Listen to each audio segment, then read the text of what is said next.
Hello everyone. Today, let us understand the poem Kaatru Veliyidai Kannamma written by Mahakavi Subramanya Bharathiyar. Bharathiyar was born in 1882 in Ettayapuram, Tamil Nadu. He was a poet, journalist, social reformer and activist. He actively took part in the freedom struggle against British.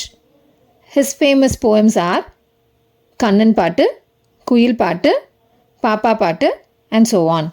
He supported women's equality. He is a visionary who wrote Pudumai Pen.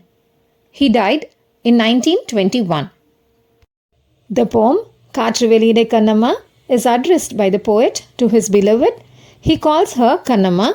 It may refer to his wife named Chellamma or to God Krishna as Kannan or to an imaginary feminine character whom he deeply loves.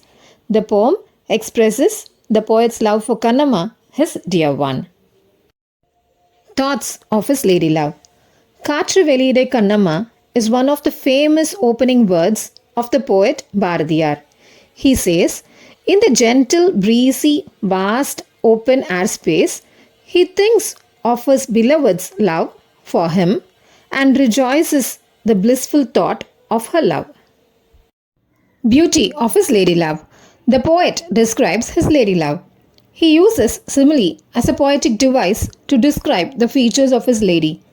He brings out the comparison by saying that her lips are saturated in the sweetness of honey, her eyes are drenched with the gentle, serene brightness of the moon, her body glows like the precious, pure gold. Heaven on earth. The poet exclaims that as long as he lives in this world, until his last breath, he would have no other thought except about his lady love. Her thoughts make him feel blessed and transforms him to be a heavenly being in the present world. Kannamma, his life. The poet declares that his lady love is his life.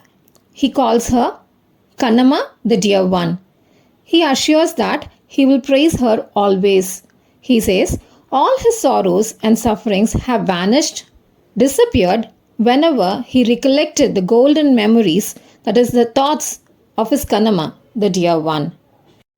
Her sweet name. The poet relishes his love for the lady. He says that whenever he says the name of his lady, he could taste the sweetness of honey in his mouth.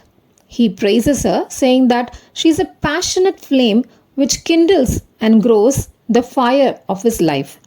She is his contemplation, thinking and reasoning ability. She is his will and wish. The poet expresses his deep love for his lady. She is the apple of his eye. He reveals his love by describing how she holds a special place in his life. He cherishes her love as he values her thought. The poem thus expresses how profound, precious and intense is his love for his lady. Here is a reference for further study. As always, thanks for listening and thanks for your time. Thank you.